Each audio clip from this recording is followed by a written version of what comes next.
Okay, our first example is going to be number 9 on page 134 of your book. And the directions say find the general solutions of the differential equation in the following problems 1 through 20. So this is number 9. So again, just the directions should be very familiar to you from 2.2. So we have the second order homogeneous linear differential equation, and I want to know what the solution of this differential equation is. So let's go ahead and start by using the characteristic equation, right? In our characteristic equation, right, where r is going to be y prime, we're going to have r squared, right, where r are the roots of this polynomial that I'm going to write out, plus 8y plus 25. Okay, so let's use the characteristic equation, and in this section they might actually call this the characteristic, the auxiliary equation. It's the same thing, or just be consistent and use characteristic. So again, this is very nice because all we need to do is know algebra 2 to solve these differential equations, because this one is specifically in quadratic form. So can we factor this polynomial? And so if you try to factor,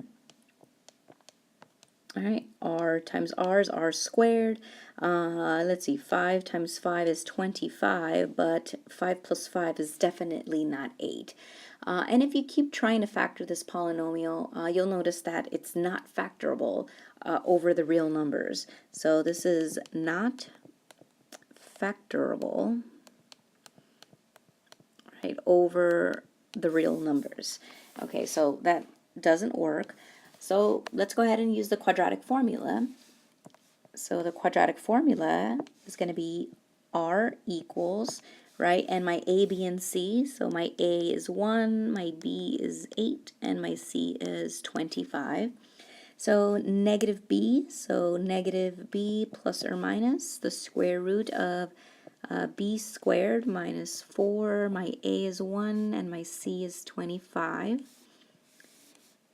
And this is going to be all over 2a, or 2 times 1, which is just 2. And if you wanted to use a quadratic formula initially, that's completely fine, but you do want to check if your polynomials are factorable first, because sometimes they are. Okay, so let's just keep simplifying this, guy. So we have negative 8 plus or minus, right? We have 64 minus, and that's 100, right? 4 quarters, all over 2. And negative 8 plus or minus the square root, and then 64 minus 100 is negative 36. Right? Yep, 36 all over 2. And so, I mean, the big thing here is we know it's not factorable, definitely, because of that negative 1 in there. Okay, that's how you know you're going to get an imaginary solution, right? Or not real solution, right? Or imaginary solution, right? And I'll write a little bit more about that in a bit. So negative 8 plus or minus. Okay, so remember that this guy, okay, this is really the square root of negative 1 times the square root of 36, if you want to break it up. If you want to break it up in your head, that's completely fine. Again, I just want to make sure we're on the same page. Okay, so this is negative, that's an 8, plus or minus, I'll leave my 2. So what is the square root of negative 1? Well, that is equal to I, right? Remember from algebra 2? So I'm going to go ahead and put an I there. And the square root of 36 is a nice perfect square, right? That's just 6. And this is really just negative 8 plus or minus. I'm just going to write my 6. I'm going to write it as 6i. This is all over 2. So I can do this, right? I'm just breaking up the fractions. And then we have half of 8, or so that's negative 4 plus or minus 3i. Okay, so definitely an imaginary solution, and this is, by the way, my r. And this is, this really means let's see, let's maybe write it as, okay, my R1 and R2.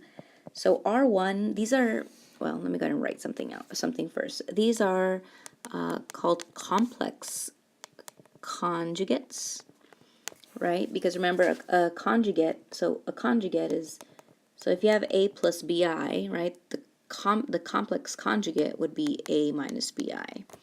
So this is really -4 plus 3i, that's one solution, and the other one is -4 minus 3i. Okay, so here are my complex conjugates. And remember, a complex number is, this is a nice little review. A complex number, the way we write a complex number, or the set of complex numbers, maybe if you want to write a big C, the set is A plus BI, where, so this is in set builder notation, where A and B are real numbers. Okay, so this has to be a real number, and well, -4 is definitely a real number, so that's your A. And B is a real number, well, that's definitely B, and we have the I. You may have seen alpha plus beta I, where alpha and beta are real numbers, and that's okay too. But we have an imaginary numbers because we have the I. So again, this is the new part right here, because this is not factorable over the real numbers. Okay, so hopefully everything else is the same as 2.2. But again, the green part. So now how do we write our solution set? Well, there's a nice little theorem in your book. And let's see, by theorem 3 in your book, and this is on page 131. There's complex roots. It says, if the characteristic equation has an unrepeated pair of complex conjugates, well, these definitely are not repeated, right? They're not the same number.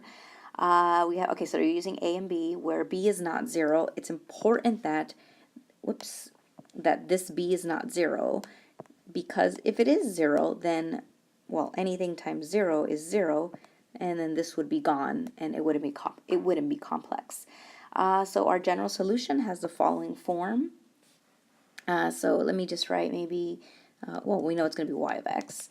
It's going to be, well, let me actually not write that part. Let me make my eraser a little bit bigger. Okay, so we have e to the ax, okay, times the quantity c1 cosine bx plus c2 sine bx. Okay, so basically what is my a and what's my b? Well, from above, my a, from here, my a is -4, and my b is my a is -4, and my b is 3, because that plus or minus is right. That's part of the. I mean, it's part of the solution. You know, -4, I'm adding 3i. -4, I'm subtracting 3i.